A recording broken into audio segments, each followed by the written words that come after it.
আমরা আমরা সুরিকাঘাত করা হয়েছে দাদিসে দাইলিস জেলা এনসিপির জেলা যুব শক্তির যুগ্ম সদস্য সচিব গুরুতর আহত, জেলা জামাতর নায়াবী আমির মাওলানা আব্দুর রহমান গুরুতর আহত, জুড়ি বড়লেখা এক আসনের সংসদ সদস্য মিঠু ভাইয়ের নেতৃত্বে সন্ত্রাসী হামলা চালাইয়া গাড়ি ঘোড়া ভাঙ্গিয়ে দাদি সেটাইয়া অবস্থা রাখছেন না। অবস্থা খুবই খারাপ, 8-10 জনের অবস্থা খুবই খারাপ। আমরা রুমেলে দাদি সেটাইয়া অবস্থা রাখছেন না, অবস্থা খুবই খারাপ। আমরা আচ্ছা দর্শক শ্রোতারা, গতকালকে আমি লাইভে বলেছিলাম যে নির্বাচনের আগেই এনসিপি জামাত ভার্সাস বিএনপির মধ্যে মারামারি হবে। এখন দেখুন, জামাত যেখানেই যাচ্ছে বা এনসিপি যেখানেই যাচ্ছে সেইখানেই মানুষ তাদের উপর চড়াও হচ্ছে। তাহলে কি মানুষের নির্বাচনের আগের দিন বা নির্বাচনের দিন এদের উপর প্রতিশোধের পালাটা চলে আসলো? জনগণ কি এইভাবেই তাদেরকে নির্বাচনে ভোট না দিয়ে জবাব দিচ্ছে? প্রশ্নটা আপনাদের কাছে থাকলো। তাহলে বোঝা যাচ্ছে যে জনগণ ভোট তো দিবেই না, বরং তাদেরকে মার দেবে, এটাই তো বোঝা যাচ্ছে। তো এই যে জামাতি ইসলাম, এরা তো অসৎ। তারা নিজেদেরকে আল্লাহর দল মনে করে থাকে, বলে থাকে সৎ লোকের শাসন চাই, আল্লাহর আইন চাই। দেখুন তো সৎ লোকের অবস্থা। আচ্ছা দেখাই আমি, এইখানে এইখানে এইখানে এই দেখুন, এই দেখুন। একটু দাঁড়ান। আপনি দাঁড়ান। হ্যাঁ কি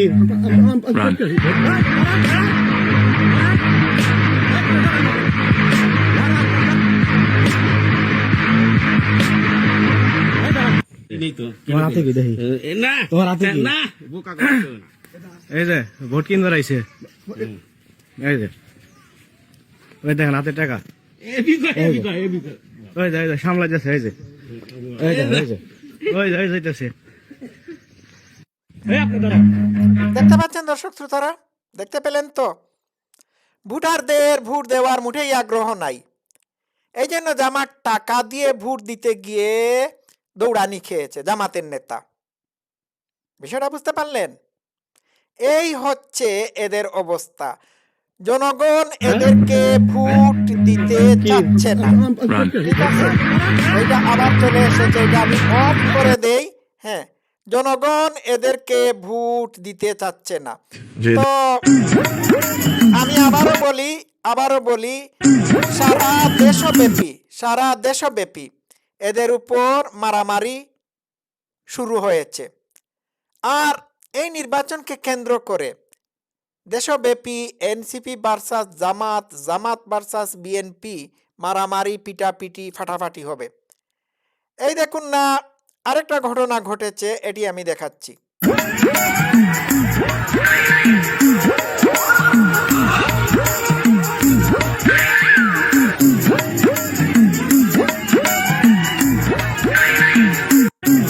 এটা কোথায় হয়েছে?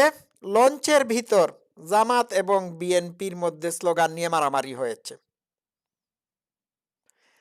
মানে কি বলবো, পুরা দেশটা এখন রণক্ষেত্রে পরিণত হয়েছে। 13 তারিখ যে নির্বাচনের দিন কি হবে না হবে আপনারা বুঝতে পারবেন। নির্বাচনের আগে কি হচ্ছে তা তো বুঝতে পারলেন। এখন এই জঙ্গি জামাত যদি ক্ষমতায় যায়, তাহলে 13 তারিখ পুরা দেশব্যাপী কি হবে এটা দেখার জন্য অপেক্ষায় থাকুন। নির্বাচন শুরু হওয়ার আগেই যদি এই হাল হয়, তাহলে নির্বাচনের পরে কি হবে একটু দেখবেন না? এই হচ্ছে অবস্থা। আমি তো আগেই বলেছি, দেশ একেবারে খতম, কুল্লু খতম। আর এই জামাতিরা এখন বিভিন্ন জায়গায় টাকা দিয়ে মানুষের কাছ থেকে ভোট কেনার চেষ্টা করতেছে। কোনো মানুষ, সব বাংলাদেশের মানুষ তো আর অসৎ হয়ে যায় নাই, পুরা মানুষ তো আর চরিত্র হারিয়ে ফেলে নাই। যেখানেই তারা টাকা দিয়ে ভোট কিনতে যাচ্ছে, সেইখানেই গণধুলাইয়ের শিকার হয়েছে। এই হচ্ছে জামাত ইসলামী। আর কত দেখবেন আপনারা? এরা দেশ চালাবে? নো। জামাত ছলে বলে কৌশলে ভোট কিনে ছল ছাতুরি করে ক্ষমতাসীন হওয়ার চেষ্টা করতেছে। এদের জনভিত্তি নাই। এই যে জামাতের সাদা শকুন, তার 3 বার জামানত বাজেয়াপ্ত হয়েছে। সে নাকি বাংলাদেশের প্রধানমন্ত্রী হবে। আরে যাকে জনগণ নির্বাচনে প্রত্যাখ্যান করেছে, সে কিভাবে সংসদ সদস্য হিসাবে জিতবে? জিততে পারবে না তো। জিতবে ভোট চুরি করে। এই হচ্ছে আসল কথা। যে জামাতে মানে কোনোদিন 5টা সিট পর্যন্ত পায় নাই, সেই জামাত নাকি সরকার গঠন করবে। হ্যাঁ, সরকার গঠন করবে। সরকার গঠন করার জন্য ভোট চুরি, ভোট ইঞ্জিনিয়ারিং, ব্ল্যাকমেইলিং এইগুলোর মাধ্যমে। দর্শক শ্রোতারা, আপনারা আগামীকাল ভোট কেন্দ্রে যাবেন না। যদি আপনাদেরকে বাধ্য করা হয় ভোট কেন্দ্রে যাওয়ার জন্য, তাহলে ঢুকবেন, বের হয়ে আসবেন।